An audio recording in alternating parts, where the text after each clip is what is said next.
You look tired, like my husband before he left. Young widow told the lonely CEO at the Café Window. The snow fell softly on Madison Avenue that December evening, each flake catching the amber glow of the streetlights. Inside Loft 82, the cafe hummed with the gentle murmur of conversation and the hiss of the espresso machine.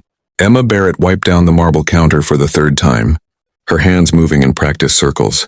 At 28, she had been working at the cafe for 2 years now. Ever since Michael died, the routine helped. The rhythm of steaming milk and arranging pastries kept her mind from wandering to darker places. Through the floor-to-ceiling windows, she could see the city transforming under its white blanket. A man sat alone at the window table, the same table he occupied every Tuesday and Thursday evening. Emma had noticed him months ago. Hard not to notice someone who sat so still, staring out at nothing in particular. Tonight, something about him seemed different. His shoulders sagged more than usual. His expensive suit looked rumpled. The coffee in front of him had gone cold an hour ago, untouched. Emma glanced at the clock. 8:30. Most customers had left, heading home to warm apartments and waiting families. But this man remained, and Emma found herself unable to look away. She had seen that expression before, on her own face in the bathroom mirror, in those first terrible months after Michael's accident. Without thinking too hard about it, Emma poured a fresh cup of coffee and walked over to his table. "Excuse me," she said softly. The man looked up, startled. Up close, Emma could see he was probably in his mid-30s, with dark hair that needed cutting and eyes that held a deep weariness. There was a scar along his jawline, faint but noticeable. "Your coffee got cold," Emma said, setting down the fresh cup. "This one's on the house." He blinked as if coming back from somewhere very far away. "Thank you. That's kind." Emma should have walked away then. That's what she usually did. But instead she heard herself say, "You look tired, like my husband before he left." The words hung in the air between them. The man's expression shifted, surprise flickering across his features. "Left?" he asked quietly. "He died," Emma said, the word coming easier now than it used to. 2 years ago. Car accident. But before that, in those last few months, he had this look, like he was carrying something too heavy but wouldn't let anyone help. She gestured to the empty chair. "May I?" The man nodded slowly, and Emma sat down, surprising herself. She never did this. Never talked to customers beyond taking orders and making small talk about the weather. "I'm sorry about your husband," the man said. His voice was rough, unused. "That must have been devastating." "It was," Emma said simply. "Still is some days." "I'm Emma, by the way." Daniel Cross." They sat in silence for a moment, watching the snow fall outside. Finally, Daniel spoke. "I haven't been home in 3 days," he said. "I have an apartment 6 blocks from here, but I can't seem to make myself walk through the door." Emma waited, sensing there was more. "My company just laid off 400 people," Daniel continued, his voice hollow. "I'm the CEO, I made the decision. Had to, really. The board, the investors, they all said it was necessary, but I was the one who signed the papers. 400 families, right before Christmas." He laughed, but there was no humor in it. "I keep thinking about this man, Thomas. He'd worked in accounting for 18 years. Has 3 kids. When security escorted him out, he thanked me. Actually thanked me for the opportunity to have worked there." Emma listened as Daniel talked, the words spilling out like water from a broken dam. He told her about the pressure, the sleepless nights, the board meetings that felt like trials. He told her about his ex-wife who left because he was married to his work. About his father, who built the company from nothing and would have been ashamed of what it had become. "Everyone thinks being at the top means you have all the power," Daniel said, staring at his hands. "But some days it feels like I have none at all. Just responsibility for thousands of lives, and every decision feels like choosing between bad and worse." When he finally stopped talking, Emma reached across the table and placed her hand over his. "Michael was a paramedic," she said. "He saw terrible things every day. People hurt, people dying, people he couldn't save. It ate at him. He started having nightmares, panic attacks, but he wouldn't talk about it. Wouldn't see anyone.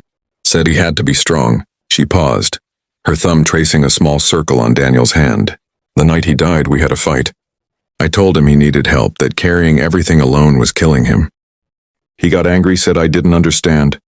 He stormed out. 20 minutes later, a truck ran a red light. Daniel's hand turned over, grasping hers. Emma, I'm so sorry. The thing is, Emma continued, I spent a year drowning in what-ifs. What if I hadn't pushed him? What if I'd said something different? But my therapist, she helped me understand something. Michael's burden wasn't mine to carry, and my burden wasn't his. We were supposed to help each other carry our own, not take them on completely. She looked directly at Daniel. You made a hard decision. Maybe the only decision you could make. That doesn't make you a bad person. It makes you human. Those 400 people. We'll find other jobs, Emma interrupted gently. Yes, it's hard. Yes, it's unfair. But you didn't cause a recession. You didn't create an impossible situation. You're just trying to keep 600 other people employed. Daniel's eyes glistened. How do you live with it? The guilt? The weight of it all? You learn, Emma said. You learn that you're not God. You can't save everyone. You can only do your best. Ask for help when you need it. And forgive yourself when your best isn't enough. And you have to go home, Daniel. Sitting in a cafe torturing yourself doesn't help anyone. A tear rolled down Daniel's cheek and he didn't bother to wipe it away. I don't know if I can. You can, Emma said firmly.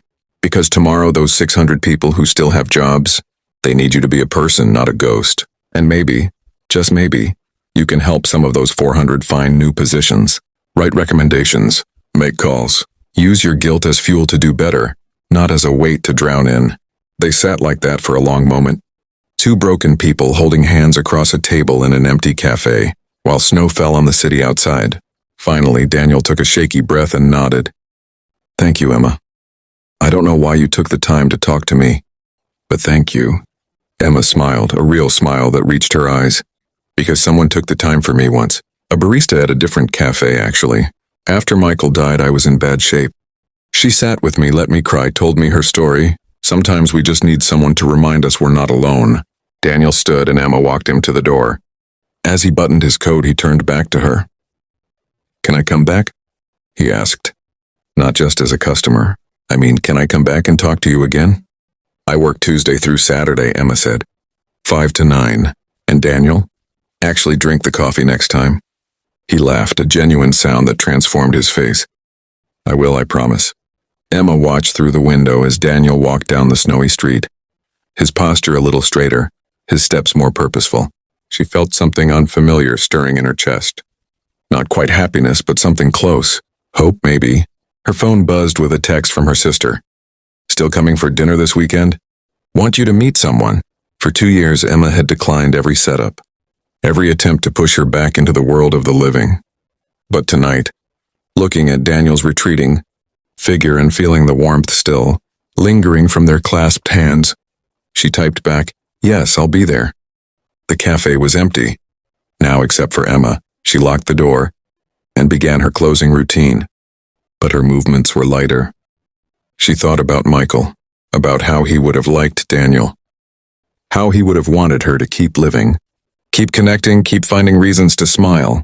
Outside, the snow continued to fall, covering the city in fresh white. Tomorrow would bring new challenges, new sorrows, new joys. But for tonight, Emma had helped someone find their way home.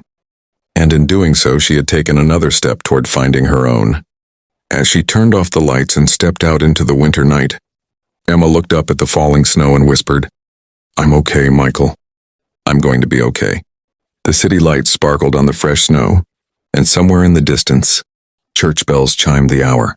Emma pulled her coat tight and headed home, leaving footprints in the pristine white that others would follow come morning. If this story touched your heart, please like, share, and subscribe for more tales of hope and human connection.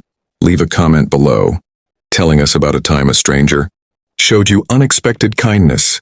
Your story might be the light someone else needs today.